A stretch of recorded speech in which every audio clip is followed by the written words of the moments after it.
All right, so I'm going to be painting my trunk a little bit this evening, and I just wanted to make a video. A lot of people like watching paint time-lapse videos, so I thought I might make one and just go over a few things for those of you who may need a few pointers. I've done the floor already in the car, and I'm going to be doing it basically the same way that I did my floor. So I'm going to be using a brush. Well, I'm going to brush it on, but it's a Rust-Oleum brand. So in Canada, Rust-Oleum would be like the American name, and in Canada it's Tremclad. I've only ever seen Tremclad here, I think. I could be forgetting. But anyway, so from my understanding, Tremclad is just the Canadian brand name, but it's the same paint as Rust-Oleum. So yeah, I'm going to be brushing it on. I like brushing because you can get a nice even coat, and you can also, it'll kind of seep in anywhere. Like for instance here,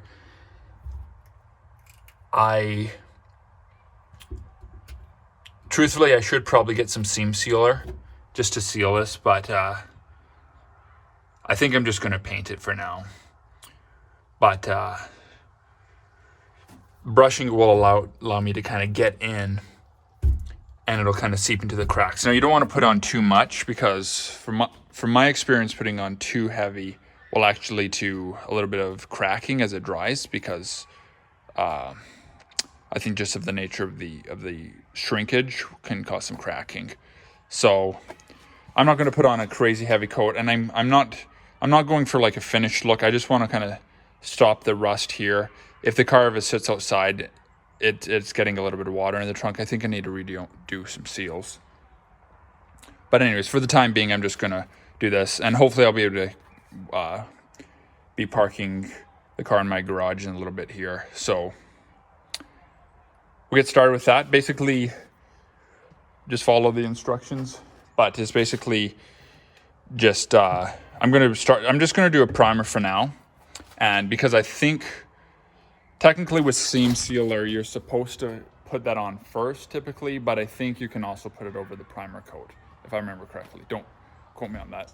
Look it up yourself, I guess, if you're not sure. But seam sealer from the factory is a tar-based on this car. So, and I'm not really going to touch any of these spots now, because like I said, it shouldn't be getting wet more. And even when it rained, this wasn't getting wet. It was only, this has been exposed for years, and it's not changed at all. It's just really down here. So anyways, we're going to hit this again with a wire brush and a flake, or not a flake. I'm going to hit it with a bit of a scraper just to kind of get any flakes off. Most of this is actually just the way it is. So I think I don't have any seam sealer, so I'm not going to put it on now. But this is a drain here for if you ever get water in your trunk. So I'm going to scuff the top end and maybe remove it and flip it. But I'm just going to paint the top end for now, I think, and we'll go from there. So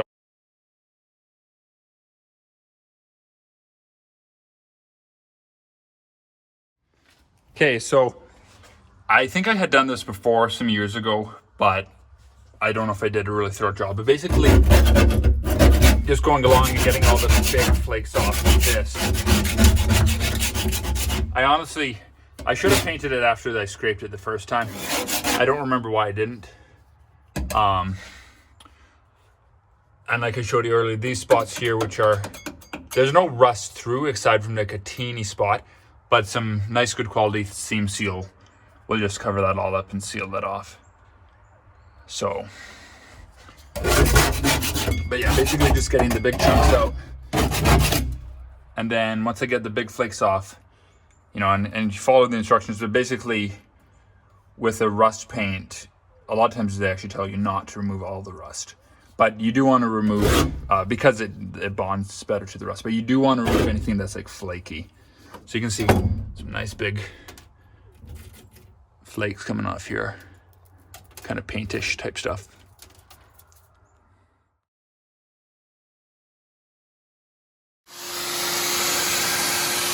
All right, getting all the stuff vacuumed up. There's a lot of flakes that are coming off here.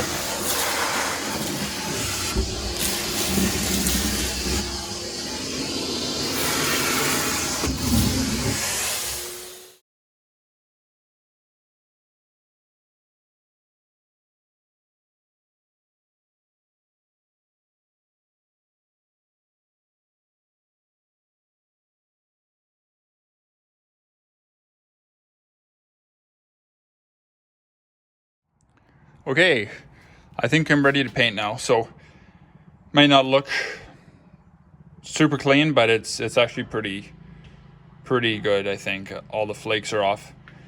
So you can see a little clearer now maybe, but that's the worst of it there. And the only spot that actually is going through the metal is one little spot right here. But some seam seal will clean the nut up nicely. So anyways, I'm gonna mix up the paint and then I'm gonna brush this out. And kind of just go up following along the sides there. Okay, so I'm gonna go ahead and crack this can open. This is actually leftover paint from, I guess it was about 3 years ago when I redid the floor inside. So I'm shaking it up real well. This is oil-based.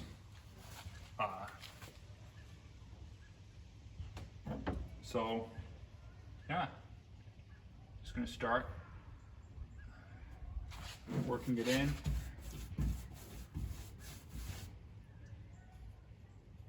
The nice thing about this oil base is it's kind of like self-leveling, so you can get it on pretty thick. And it also takes a while to dry, so you have time to work with it. But I was really happy with the way it turned out. I didn't have my channel when I did the floor, so but I do think I think I have a short video with a bit of a time lapse of me painting it, but I went the full 9 yards with the floor. Like I got it completely down to the metal in most spots, or at least down to the primer, the original primer. But like I mentioned, I kind of learned the hard way. I think I did too many coats.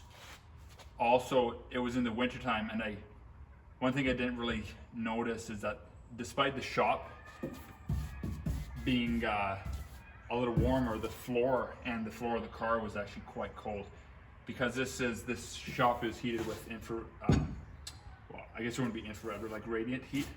So the can't think of the term, but anyways, the floor of the car was actually a bit cold, so I think that didn't allow my coats to cure properly, so that may have been part of the reason I was getting cracking. And like I mentioned, I think I'll put some seam seal. I did seam seal the interior when I did that, but that was quite a while ago. So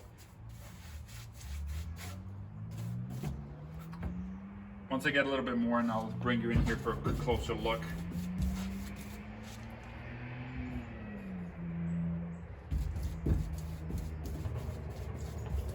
And then I'll probably do, I don't know, in a couple days or so, I'll probably do a top coat of white paint. I have some white oil based.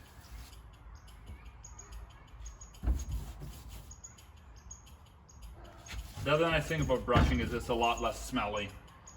Spraying oil-based aerosol cans or with a paint sprayer is pretty smelly, but this is a little bit more manageable. So kind of work it into the cracks there. Come up a bit, basically just to cover the exposed rust here.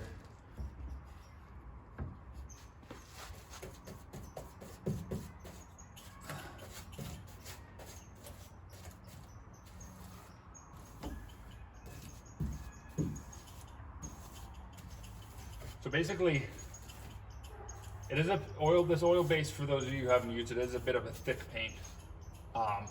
But if you finish off with a straight stroke, typically the lines will fill themselves in, because it's kind of it's thick enough so the lines will kind of fall in on themselves, if that makes sense. So kind of finish with a straight stroke, it'll normally fill in a little bit. So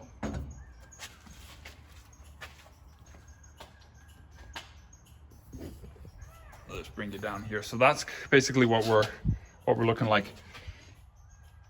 So it does go on pretty nice, and sure looks a lot better. So I don't know how well the camera's picking that up, but anyways, we will just using an old brush.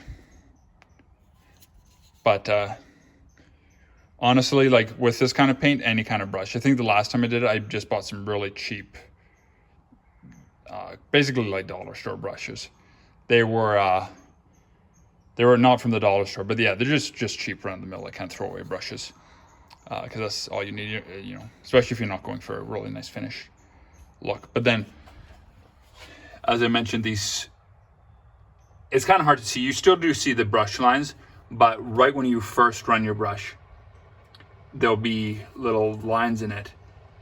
But then as, you know, as a couple minutes pass, typically the lines kind of fill themselves in a little bit, if that makes sense. So we'll finish this and then go from there.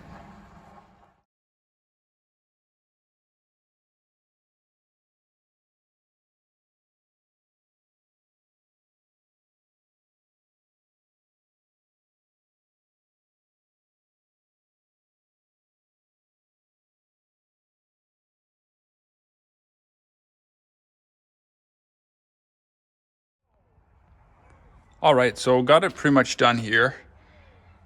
And just wanted to show one thing here. So the key with this paint here, like if you hit a pretty fast brush stroke, you may leave, I know it's probably not showing up camera, but it won't get a really even coat. But with this kind of paint, if you, especially on your finish stroke, if you just go real slow, it'll give it time to resettle.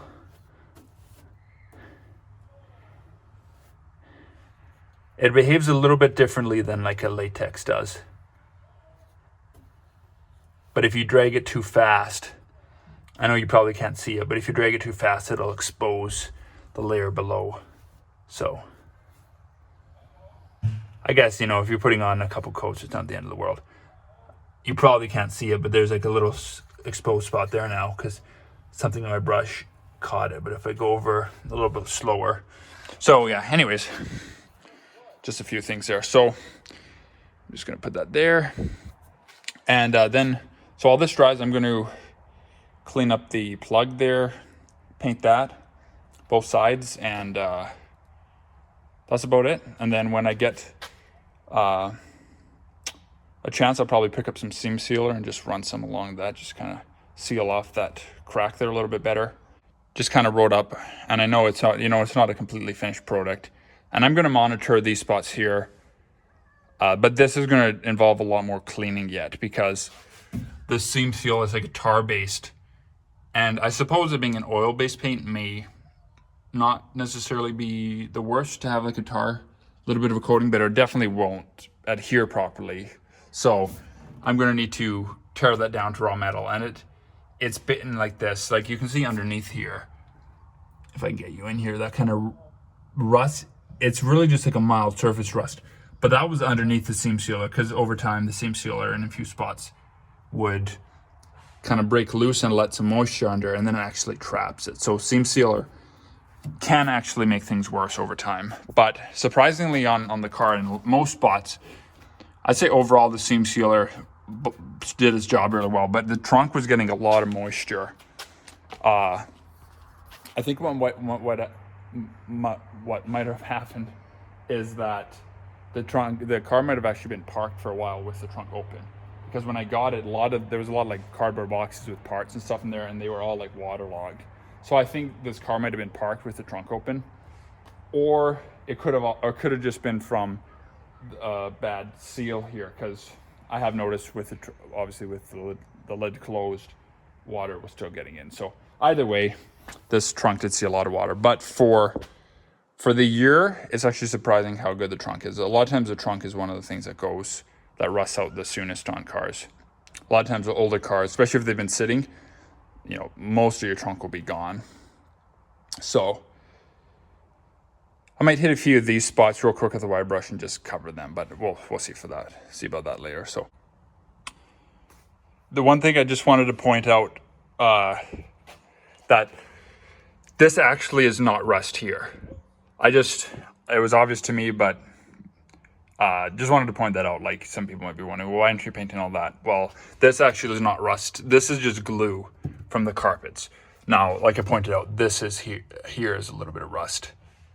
And so, yeah, just to make that clear. Now, this here is rust, though. But I finished filming the last one, and then I was like, a lot of people are probably going to be wondering why I just didn't paint the rest of it. So, sorry about that. Anyways, so thanks for watching. Hopefully that was entertaining and useful. So, hope you have a great day.